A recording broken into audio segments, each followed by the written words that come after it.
여러분 반갑습니다. 지난 시간에 이어서 그 다음에 계속 나가겠습니다.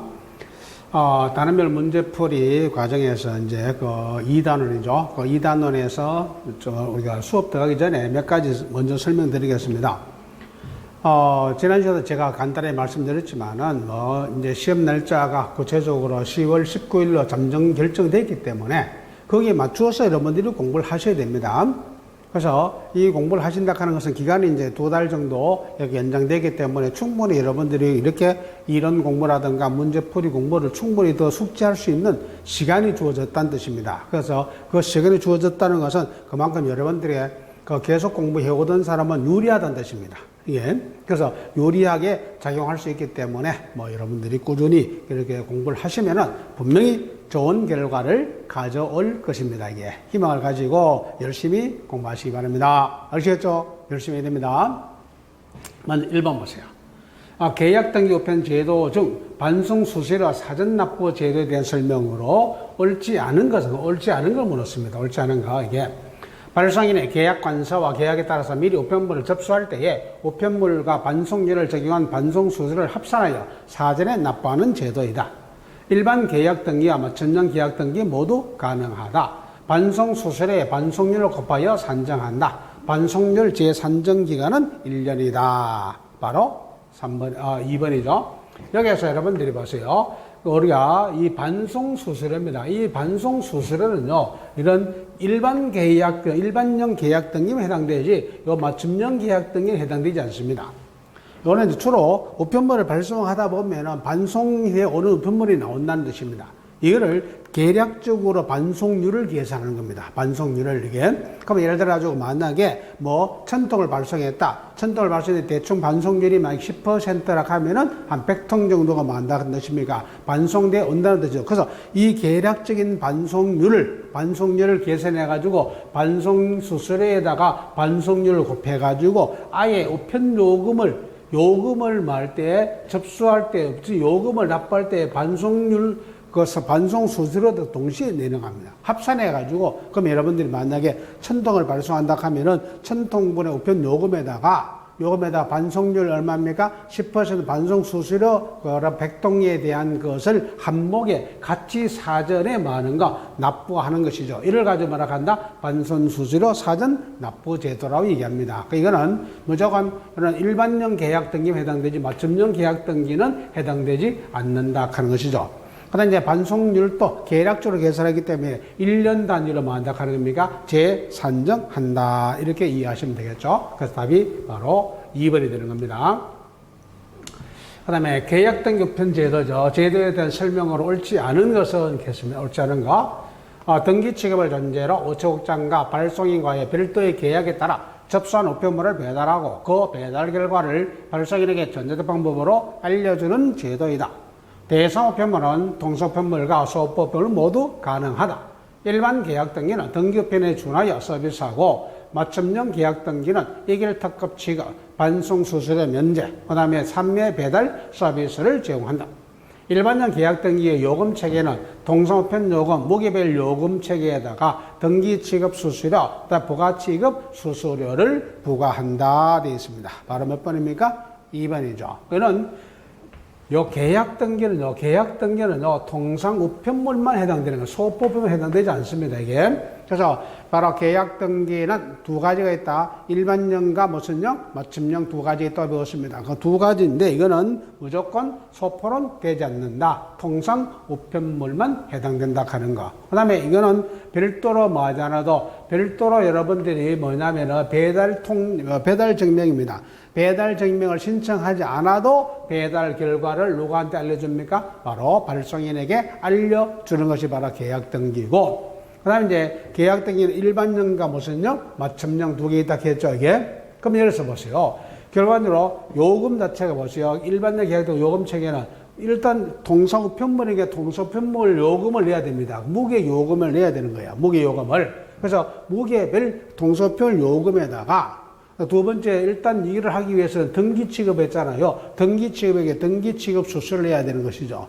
그러면 당연히 거기 그 이후에 또 부가 취급이 있을 수 있습니다. 뭐 회신 우편을 하든지 우편 주소 정보 제공을 요청하든지 이런 식으로 추가되는 부가 취급이 있으면 부가 취급 수수료까지 동시에 부과한다 하는 것이죠. 이게 그래서 바로 답이 몇 번? 2번이 되는 것이죠.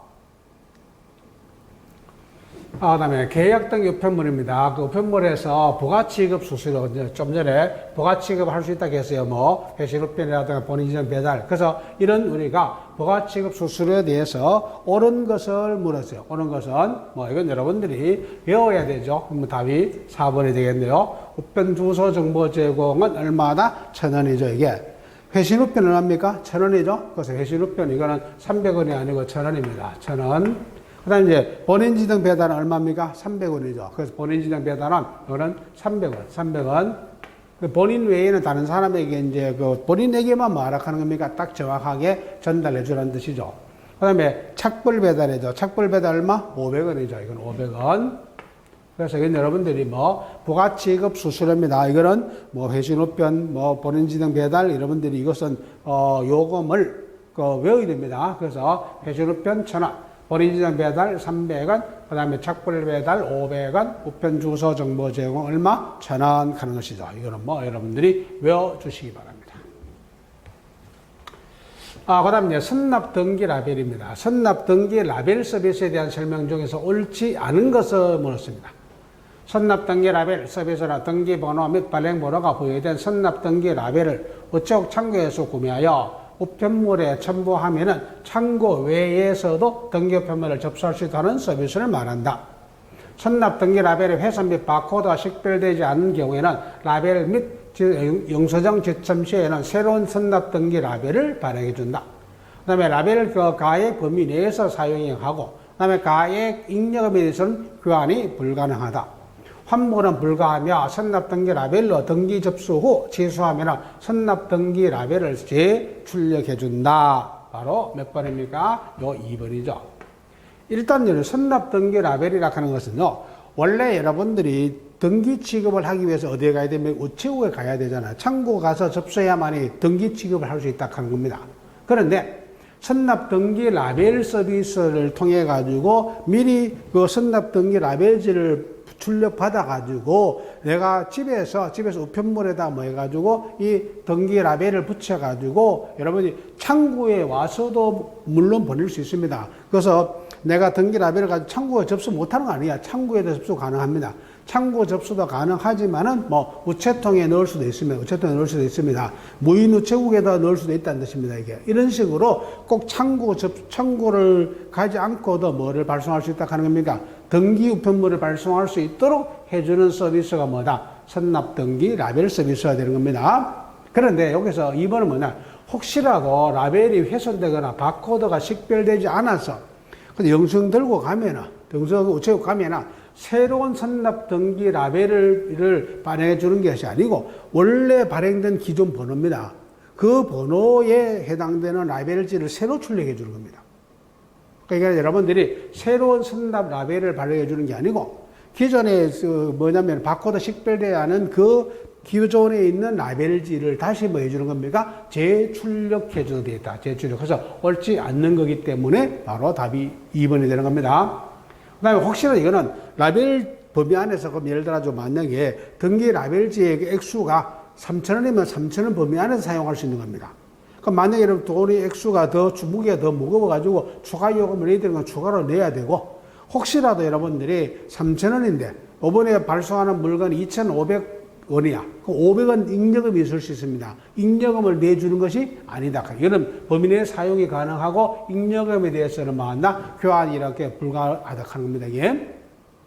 그 다음에 이제 이거는 바로 만약에 환불은 불가하다.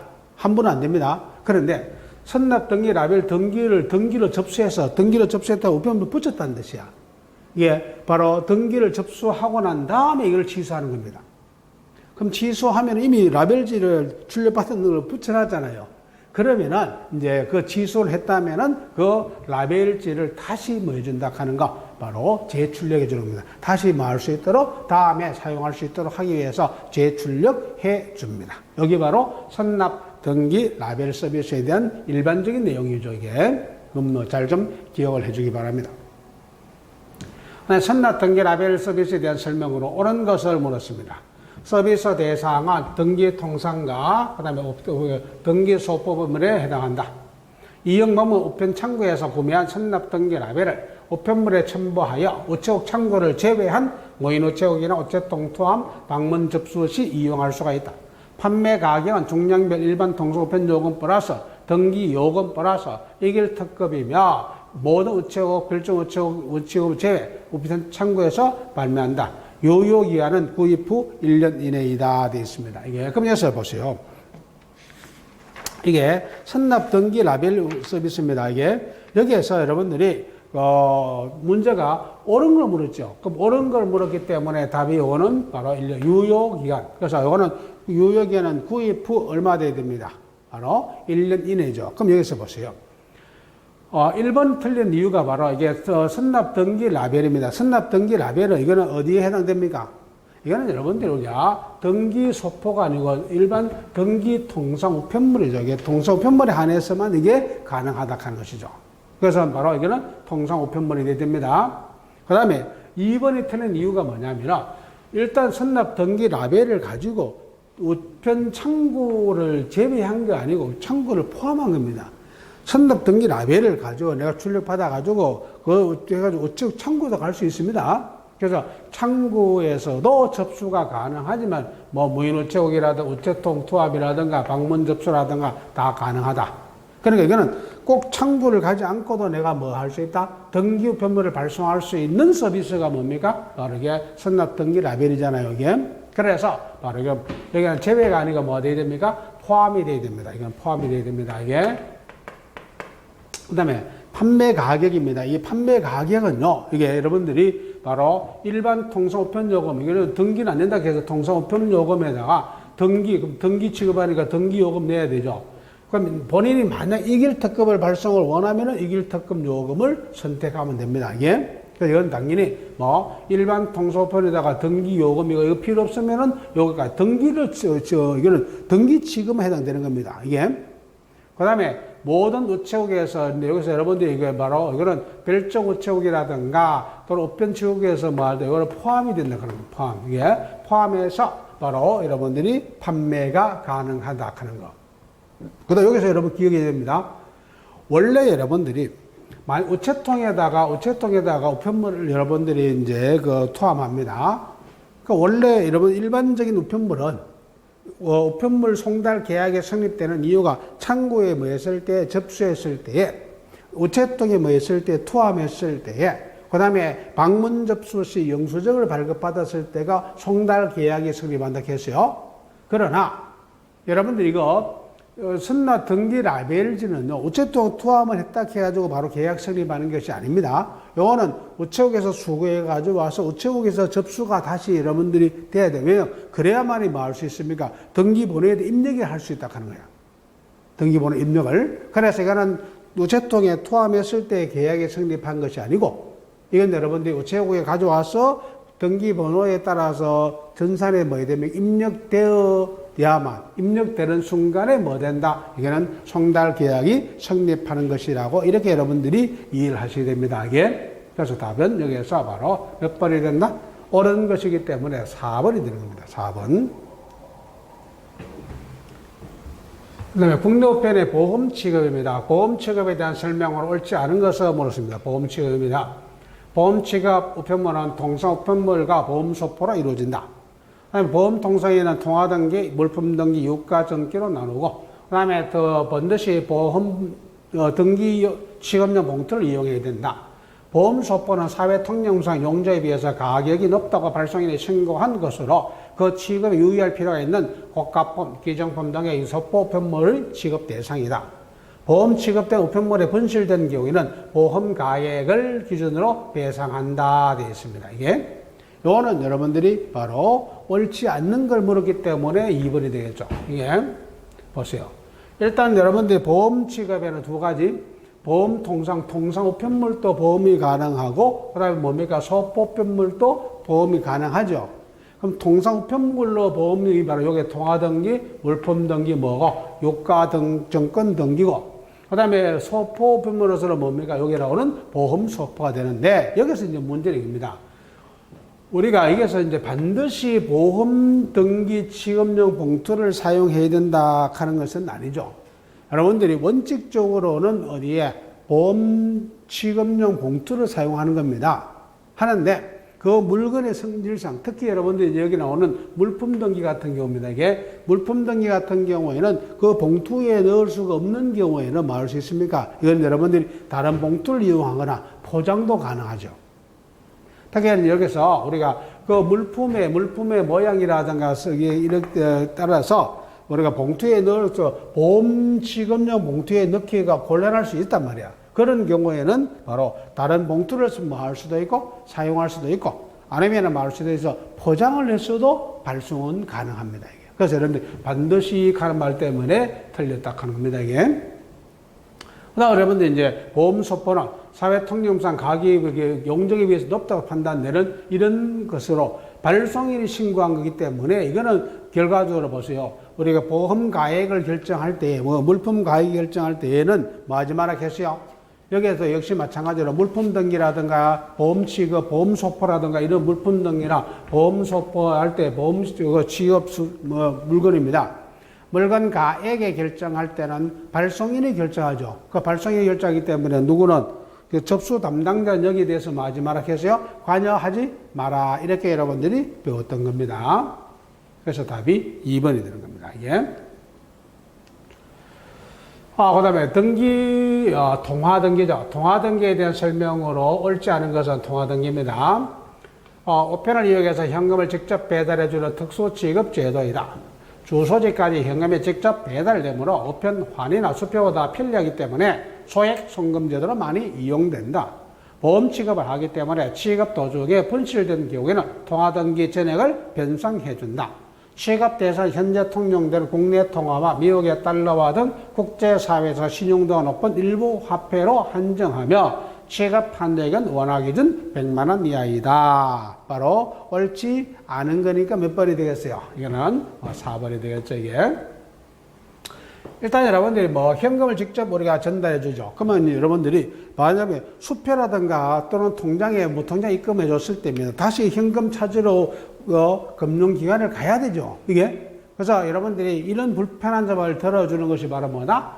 통화등기죠. 그래서 현금을 직접 주소지로 배달해 주기 때문이죠. 그래서 이제 이거는 바로 틀린 이유가 국내 통화 중에서도 현재 통용되는 화폐만 된다 했어요. 그래서 외국 화폐라도 이런 건 되지 않는다 하는 것은 100만 원 이하죠. 100만 원 이하의 국내 현재 통용되는 화폐에 한해서만 뭐가 가능하다?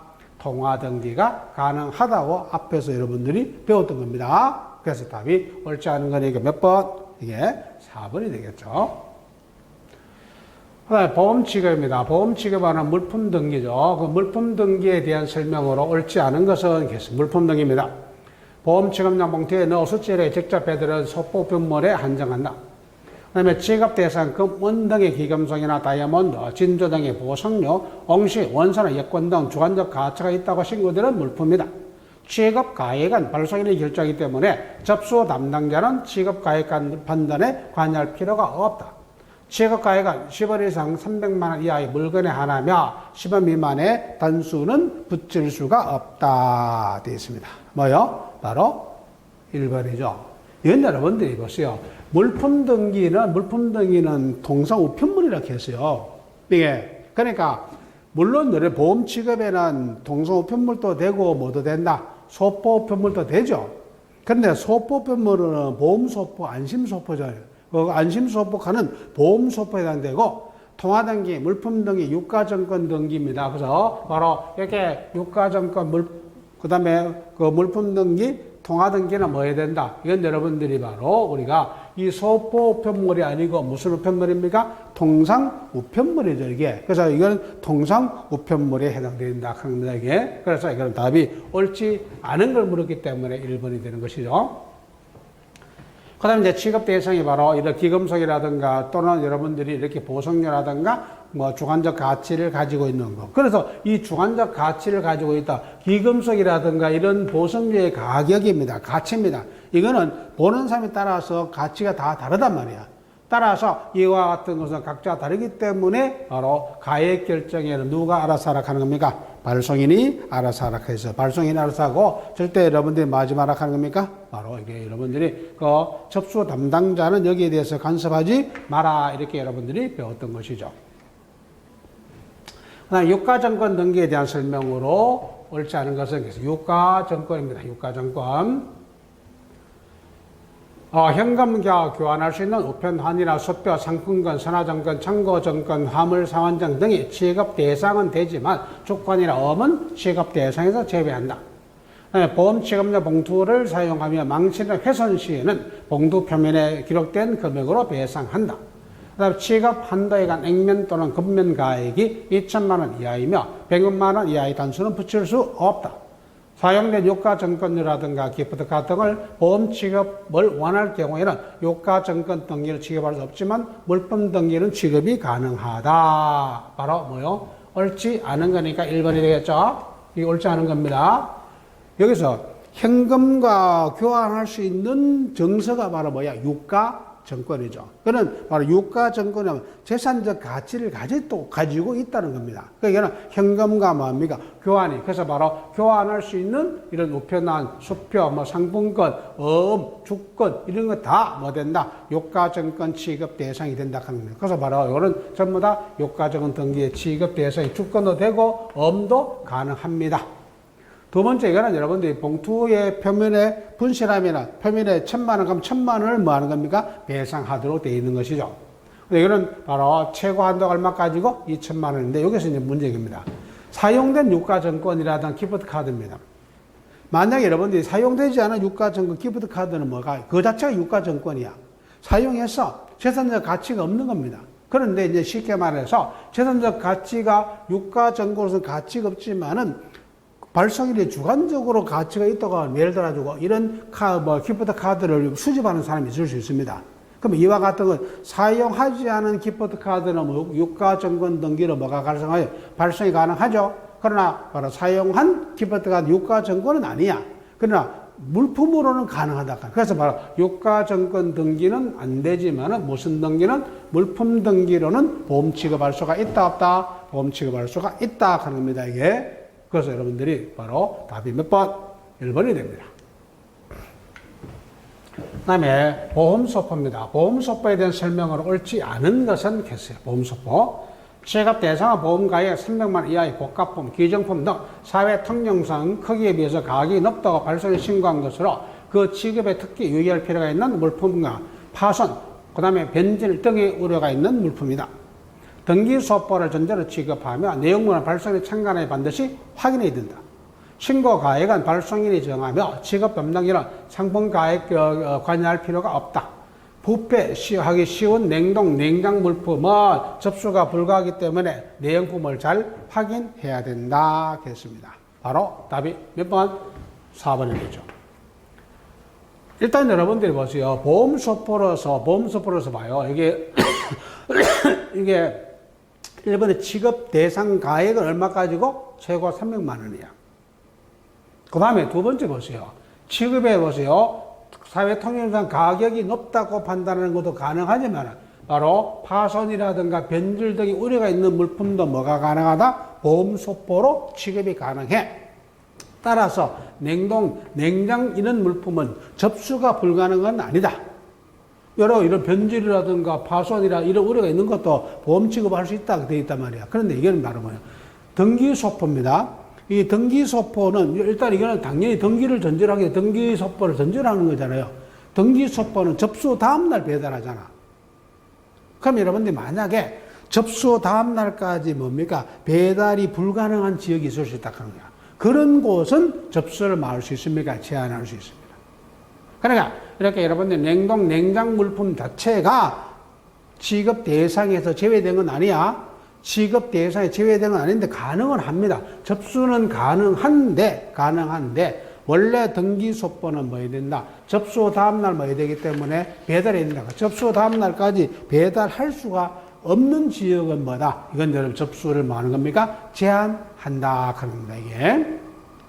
그래서 답이 몇 번? 4번이 됩니다. 그 다음에 이제 내용증명입니다. 그 내용증명 우편 제도에 대한 설명으로 잘못된 것은 했습니다. 내용증명이야. 발송인의 수취인에게 어떤 내용의 문서를 언제 발송했던 사실을 우편관서가 공적으로 증명해주는 우편 서비스이다. 개인들 간의 채권, 채무의 이행 등 권리 의무의 득실 변경에 관하여 발송한 우편물의 문서 내용을 나중에 점거로 남길 필요가 있을 때 주로 이용한다. 채권자가 채무자에게 채무의 이행을 최고하기 위해서 많이 이용한다. 우편관서의 공적 증명이므로 점검으로서 법적 효력이 발생한다. 그럼 바로 이게 잘못된 거, 옳지 않은 거니까 답이 몇 번입니까? 4번이죠.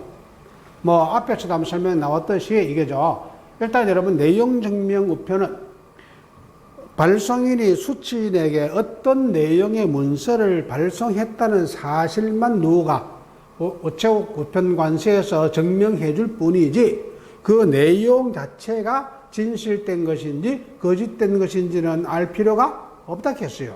그래서 그는 법적으로 증거로 인정할 것이냐 말할 것이냐 그거는 뭐 법원이나 검찰이나 이런 데서 여러분들이 그것을 판단하는 것이지 우체국에서 판단할 필요가 없다 하는 것이죠. 그래서 이건 여러분들이 결국 뭐냐면은 바로 우편관서가 공적으로 증명해 주는 것은 이런 내용을 발송해서 누구한테 전달했다 하는 것만 증명해 주는 겁니다. 그러나 그 내용이 법적으로 효력이 있느냐 없느냐 하는 것은 우체국에서는 알 필요가 없다. 그래서 여러분들이 바로 내용 증명은 이런 내용을 발송했다는 사실만 뭐 해준다? 증명해준다 하는 것이죠, 이게. 내용 증명 우편에 대해서 옳지 않은 것을 물었습니다. 옳지 않은 것은 문서 내용을 한글이나 한자, 그 밖에 외국어로 자역을 명확히 기록한 문서에 한해서 취급한다. 그 다음에 내용 문서 이외의 사진이나 설계도, 유가증권, 우표료 등도 그 자체로서의 내용 증명의 취급 대상이 된다. 숫자, 관록, 구도점이나 그 밖에 일반적으로 사용할 수 있는 단위와 기호를 함께 사용할 수가 있다. 공공의 질서나 선량한 풍속에 반하는 내용이 아니어야 하며 내용 문서의 원본과 등본이 같은 내용임을 쉽게 식별할 수가 있어야 된다 했습니다. 이거는 답이 옳지 않은 거니까 몇 번입니까? 바로 2번이 되겠죠. 이건 여러분들이 이제 일단 내용물을 작성할 때입니다. 작성할 때는 한글, 한자, 그러면 외국어로서 자역을 정확하게 해서 우리가 알아볼 수 있도록 해줘야 된다 하는 것이죠. 그런데 여기서 여기 내용 문서 이외에 사진이나 설계도, 유가적 이 자체가 독립적으로 그 자체로서 독립적으로 뭐는 안 된다? 내용 문서의 내용으로는 안 된다. 그러니까 다른 내용 문서에 첨가하는 것은 첨가는 가능하지만은 바로 이 자체가 독립적으로 내용 증명의 취급 대상이 될 수 있는 것은 아닙니다. 그래서 이제 옳지 않은 거기 때문에 답은 2번입니다. 이거는 뭐 3번은 뭐 일반적인 문서 작성 형식을 다, 그래서 뭐 점을 찍든지 가로를 치든지 이런 식으로 일반적인 문서 작성 요령을 그대로 말할 수가 있다, 사용할 수가 있는 겁니다. 그 다음에 이제 그 내용문 안에 이런 뭐 공공의 질서라든가 또는 선량한 풍속 이런 내용을 읽어보고 난 다음에 그런 내용이면은 이거는 뭐 됩니까? 이거는 취급할 수가 없죠. 그러니까 옳지 않은 거니까 몇 번? 2번이 되겠죠. 그 다음에 내용 문서입니다. 내용 증명편에 대해서 설명을 옳지 않은 것을 물었습니다. 옳지 않은 것은 내용 증명의 발송인은 반드시 내용 문서 원본과 그 등본 두 통을 제출해야 된다. 그 다음에 그 동문 내용 증명 우편물은 각 수취인의 주소와 이름을 전부 기록한 등본 두 통과 각 수취인 앞으로 발송할 내용 문서의 원본을 함께 제출해야 된다. 내용 문서 내용 할 때 문자나 기호를 정정 삽입 또는 삭제한 문자와 글자 수를 난 외의 끝부분 빈 곳에 적고 그곳에 발송인의 인장이나 지장 서명해야 된다. 내용 문서 원본과 등본에 기록한 발송인 수취인의 주소 성명은 우편물 봉투에 기록한 것과 같아야 된다. 단 동문 내용 증명은 제외한다 되어 있습니다. 바로 1번이죠. 여기에서 우리가 이 내용 증명 우편이죠. 내용 증명 우편에서 이 발송인이 바로 반드시 원본 한 통과 등본 두 통을 가지고 올 필요가 없어요. 만약에 이 반드시는 말대로 발송인이 자신은 이거를 보관할 필요가 없다고 판단할 수 있단 말이야. 그러면 자신은 그것을 보관할 필요가 없다고 한다면은 뭐요? 바로 원본과 그다음 마음대로 등본 한 통만 가져오면 됩니다. 그러면 이제 원본과 등본 한 통을 가져오고, 그다음에 여러분들 원본은 이제 누구한테 수취인에게 발송하고 우체국에 등본이 한 개 보관되어 있습니다. 거기에다가 적어 놓는다 하는 겁니다. 이게 발송인은 바로 여러분들이 등본을 지참하지 않았다 하는 것을 증명 내용을 거기다가 붙여놓으면 되는 겁니다. 이거는 반드시가 아니고, 발송인이 자기도 한 부를 보관하시면 세 부 가져오면 되고, 원본에다가 등본 두 부를 가져오면 됩니다. 자기는 보관할 필요가 없다고 하면은 뭐 등본 한 통만 가져오면 되죠. 그 다음에 여러분들이 이제 그 동문 내용 우편물입니다. 동문 내용 우편물이라는 이런 경우죠. 똑같은 내용문을 보세요. A가 B에게, C에게, D에게 이렇게 여러 사람에게 발송할 수 있습니다. 그러면은 이런 동일한 내용을 가지고 즉 우체국에 보관하고 있는 우편물에는 바로 A의 주소 성명과 B, C, D 이렇게 연설해 가지고 내용물을 작성할 수 있습니다. 그 대신에 B, C, D는 뭡니까? 각자 개인의 주소를 별도로 가야 됩니다. 그러니까 결과적으로 뭐냐면 B한테 오는 내용 문서에 B, C나 D가 알 필요가 없는 거잖아요, 이게. 그래서 이거는 바로 이게 동문 내용 우편물을 수치 주소와 이름, 그러면 수치인의 주소 이름하고, 그 다음에 여러분들이 뭐냐면은 수치라 발송한 내용 문서 원본. 그러니까 요 사람들한테 금방 이 전체를 기록한 걸 두 부 해가지고 한 번은 우체국에 보거나 한 번은 발송인이 가져가는 겁니다. 그 다음에 또 하나는 뭡니까? 바로 여러분들이 각 수치인 앞으로 갈 게 한 개 있단 말이야. 그럼 B에게 갈 거, C에게 갈 거죠. 예. 그래서 여러분 4번이 요거란 말이야.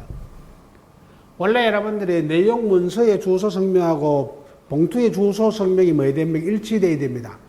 일치돼야 되는데 동문 내용인 경우에는 우체국에 보관하는 거나 또 발송인이 보관하고 있는 내용에는 B, C, D 이 사람들 주소 성명이 다 기재된 겁니다. 이게 다 기재되기 때문에 바로 개별적으로 B에게, C에게, D에게 나가는 개별적으로 주소가 따로 있는 겁니다. 그래서 이때는 원래는 동일해야 되는데 동문 내용 경우는 바로 동일하지 않을 수도 있잖아요. 이게 바로 여러분들이 여기에 바로 2번과 4번에 걸쳐서 있는 내용입니다. 그러나 이건 뭐 수정이라든가 정정이 가능하죠. 그거 가능하고 정정할 때도 만약에 여러분들이 뭐 우편이라는 말을 정정하려고 하면 여기 두 줄만 꺼야 됩니다. 그 우편이라는 말을 예를 들어서 만약에 정정이라고 바꾼다. 그러면 이렇게 단 외에다 빈 컷에 적으면 되는데 이거를 화이트로 지어가지고 이게 뭐 우편이 뭔지 이렇게 완전히 안 보이게 지어서는 안 되잖아. 어떤 글자를 어떻게 바꾸었다 하는 것을 표시할 수 있도록 이렇게 정정해야 됩니다. 그 다음에 여러분들이 이 정정한 곳에는 다 일일이 다 뭐 해야 됩니까? 다 지장이나 또는 인장이나 서명을 통해 가지고 몇 자 수정했고 하는 것까지 다 여러분들이 확인해 줘야 된다 하는 겁니다. 그래야만이 이것이 내용 증명으로 제대로 된 작성이 되는 것이죠, 이게. 그 다음에 내용증 우편물의 그 취급 요령입니다. 그 취급 요령의 설명으로 옳지 않은 것은 했습니다. 내용 문서의 원본이나 또는 등본의 장수가 2장 이상일 때는 발송인의 인장이나 지장으로 간인한다. 그 다음에 원본과 등본의 우편 날짜 도장 이어지게 개인한다. 그 다음에 동문 내용 증명일 때는 우체국에서 보관한 등본에 기록된 수취인의 주소 성명 아래쪽에 걸치도록 우편 날짜 도장으로 개인한다. 내용 증명 우편 증명 취급 수술에 해당하는 우편은 우체국에 보관하고 있는 등본에 빈 곳에 붙이고 날짜 도장을 소인한다. 이거는 바로 1번이죠. 옳지 않은 겁니다, 이게. 이걸 보세요. 우리가 내용 문서의 원본이나 등본의 장수가 2장 이상이야. 2장 이상인 경우는 발송인의 인장이나 또는 지장으로 하는 것이 아니죠. 우편 뭘 가지고 우편 날짜 도장으로 해야 됩니다. 우편 날짜 도장으로 이게. 그래서 우편 날짜 도장으로 하는 겁니다. 그럼 이걸 쉽게 말해서 보세요. 만약에 이게 2장 이상이 됐다 하면 2장 이상이 됐을 때는 이제 간인을 하는 겁니다. 간인을 할 때에 여기에다가 이제 여러분들 예를 들어서 보통 이제 두 장이다 하면은 앞뒤장에 이렇게 붙여가지고 여기에다 이렇게 할 수 있단 말이야. 여기에다 해가지고 이 도장을 찍는데 이 우편 날짜 도장으로 찍어야 되지 발송인 도장 찍는 게 아니라는 뜻입니다.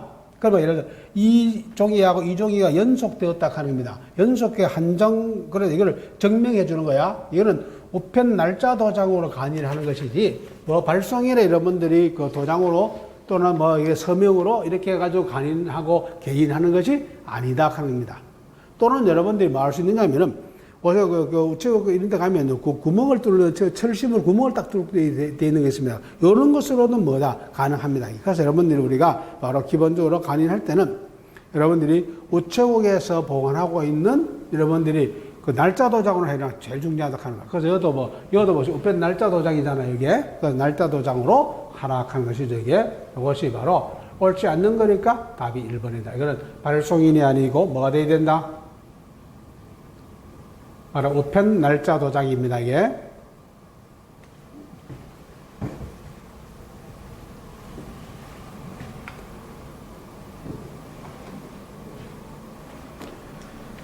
그 다음에 그 내용 증명입니다. 내용 증명에 대한 그 재증명, 그 내용 증명을 했다가 나중에 다시 재증명에 대한 설명입니다. 필요해서 나중에 다시 증명서를 다 추가로 발급받을 수도 있죠. 보세요.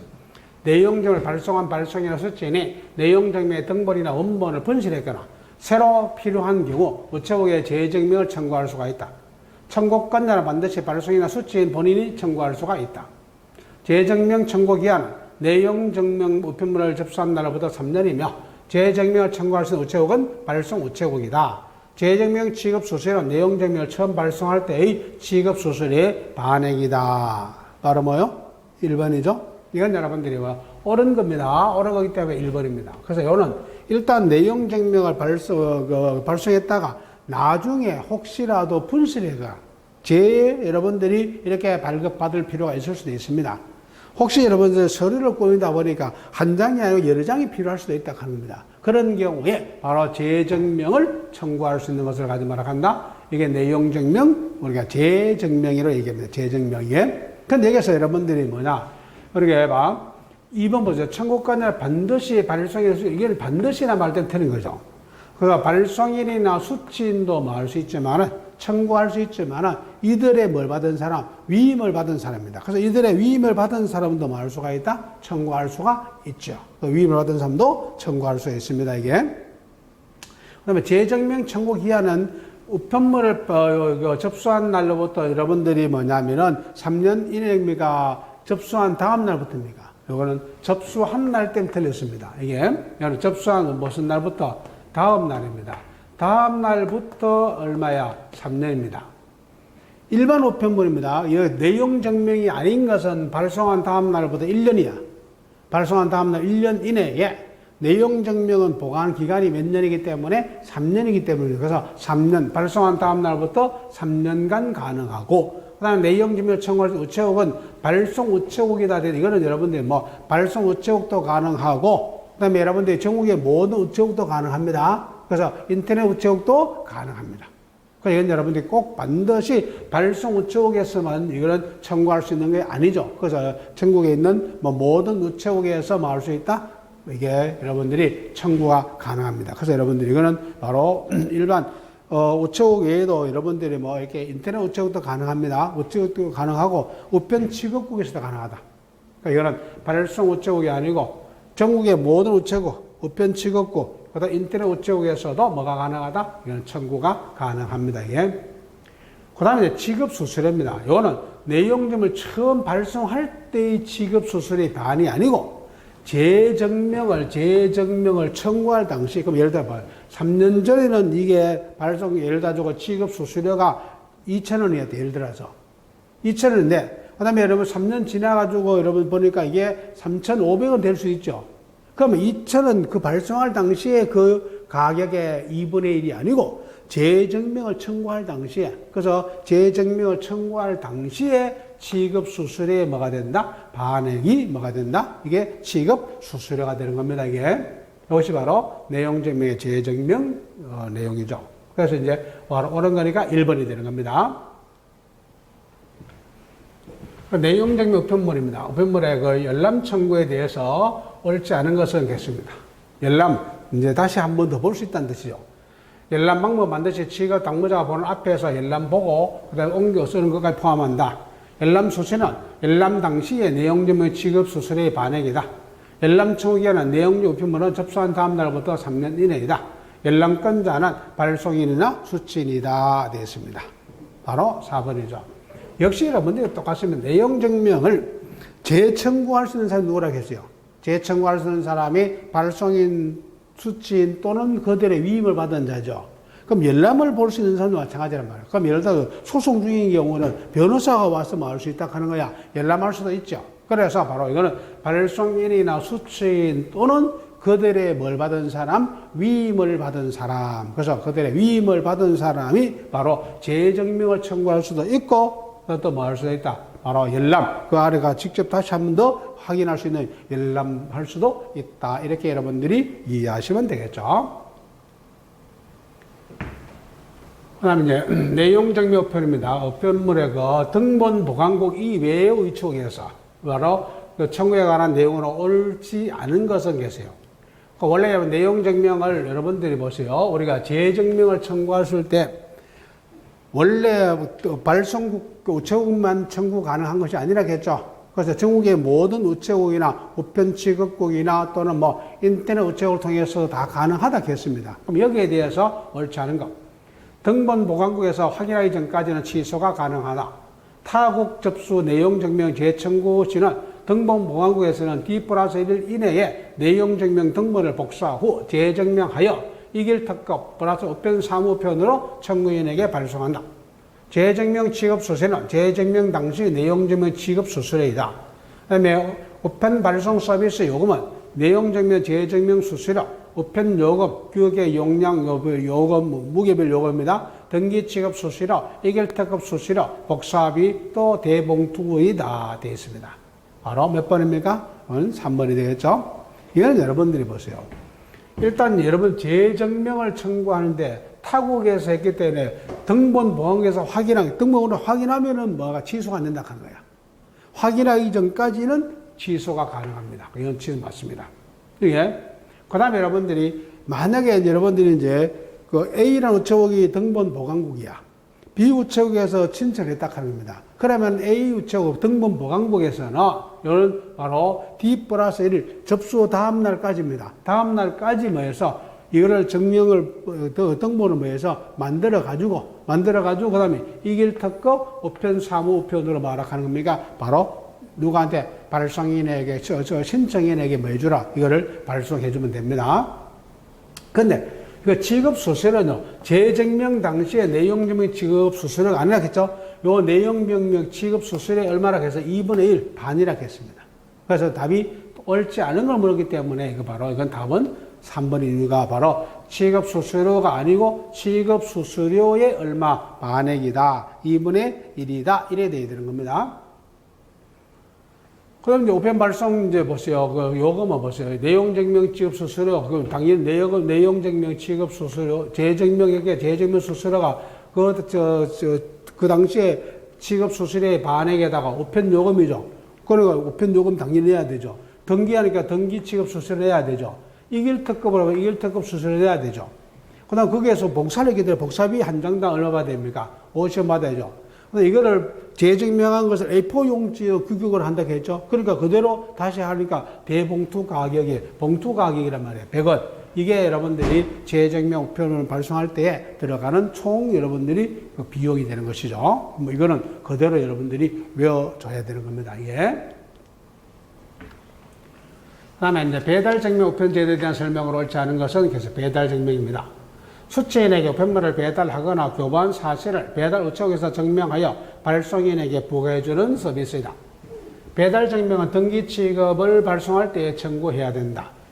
취급 가능한 편물은 통속편물이나 소법을 모두 그 등기 취급하면 가능하다.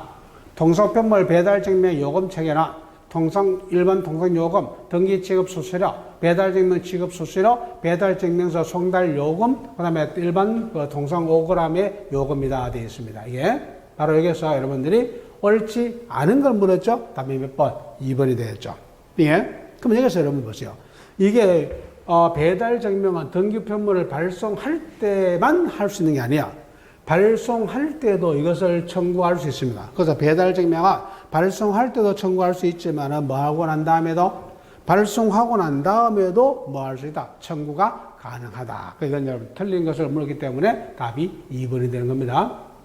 그러니까 여러분들이 뭐 배달하거나 교부하고 난 다음에 그 배달 우체국에서 발송인에게 언제 누구한테 배달했다 하는 것을 뭐 해줍니까? 증명해서 알려주는 것을 가지고 무슨 증명? 배달 증명이라고 얘기하죠. 그럼 당연히 뭐 통상도 가능하고 뭐도 가능하다, 소포도 가능하다 하는 거 이게. 그러면 통상 우편물 같은 거 보세요. 이게 기본적으로 통상 우편물로 보내주는 우편 요금 내야 되죠. 그다음에 등기해야만이 배달 증명하니까 등기 수수료 내야 되겠죠. 그다음에 여러분 배달 증명을 할 수 있는 배달 임무 수수료 내야 되죠. 그다음에 배달 증명서가 뭡니까? 그거를 송달해 준다 하는 겁니다. 이게. 그래서 송달 수수료까지가 바로 그 배달 증명에서 요금 내야 될 돈이다. 이렇게 이해하시면 되겠죠. 그 다음에 다음 발송 후 우편물 배달 증명에 대해서 옳지 않은 것은 했습니다. 등기 우편물을 발송 시에는 배달 증명을 청구하지 않았으나 사후에 배달 증명이 필요한 경우에 청구할 수가 있다. 전국의 모든 우체국과 인대 우체국에서 신청을 주시며 청구권자는 발송인이다. 청구 기한은 우편물을 발송한 다음 날부터 1년 이내이다. 그 다음 내용증명 우편물의 배달 증명 청구 기한은 발송한 다음 날부터 3년이다. 몇 번입니까? 이거는 여러분들이 바로 2번이 되겠죠? 여기에서 보세요.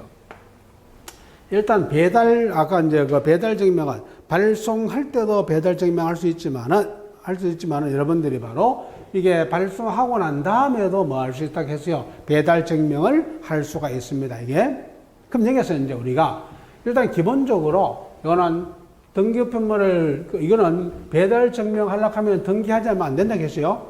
등기를 해야만이 나머지 부가 서비스가 가능하다겠습니다. 그래서 이거는 등기 우편물을 돼야 된다 하는 거예요. 그래서 이거는 배달할 때나 처음에 발송 때는 청구하지 않았으나 나중에 필요할 수 있다 하는 거야. 그런데 이거는 바로 모든 종류 우체국에 인터넷에서 신청할 수 있으면 청구권자는 발송인이다 했는데 이거는 발송인도 가능하고 누구도 가능합니까? 청구권자는 발송인 또는 수취인도 가능합니다. 수취인도. 그래서 수취인도 이거는 청구권자가 되죠. 그래서 옳지 않은 거기 때문에 답이 2번이 되는 겁니다. 그 다음에 일반 우편물은 발송한 다음 날부터 1년 이내고, 그 다음에 내용 증명 우편물은 몇 년간 보관한다 했어요? 3년간 보관한다 했죠. 그래서 청구한 다음 날부터 몇 년이야? 3년 이내가 되는 것이죠. 그래서 이제 답이 옳지 않은 거니까 몇 번? 2번이 되는 것이죠. 인터넷 우체국을 통해서 바로 발송 후 배달 증명입니다. 그래서 이 발송 후 배달 증명에 대한 설명으로 옳지 않은 것은 겠어요. 이거는 인터넷 우체국을 통해서, 그러니까 원래 배달 후 여러분들이 뭐냐면은, 배달 증명 서비스는 꼭 여러분들이 그 배달 우체국에만 신청할 수 있는 건 아니라 하는 겁니다. 다른 곳에도 가능하다 하는 것이죠. 우체국을 방문하지 않고 인터넷으로 조회하여 결제 후 다음날 24시간에 프린터로 직접 인쇄하는 서비스이다. 청구권자는 발송인과 수취인 모두 가능하다. 이건 원래 배달 후의 증명은 발송인도 가능하지만 수취인도 가능하다. 맞죠? 신청 기한은 배달 완료 D+5일부터이며 그 다음에 신청 가능 기간은 등기우편을 발송한 다음 날부터 1년 이내, 내용은 3년 이내이다. 회원 전용 서비스이기 때문에 인터넷 우체국 회원만 신청이 가능하고 이용요금은 한 건당 1,300원이다. 바로 3번이죠. 옳지 않은 거기 때문에 이거는 일단 그 신청 기간은 D+2일이죠. 5일이 아니고 2일부터 신청이 가능하며 신청 가능 기간이죠. 기간은 등기우편물을 발송한 날부터가 아니고 뭡니까? 발송한 뭐부터? 다음 날부터죠. 예, 다음 날부터입니다. 그래서 다음 날부터 얼마야? 다음 날부터 1년 이내. 그 내용 증명 원래 몇 년 보관한다 했어요? 3년간 보관한다 했죠. 보관하기 때문에 이거는 바로 여러분 3년이 되는 것이죠. 이게.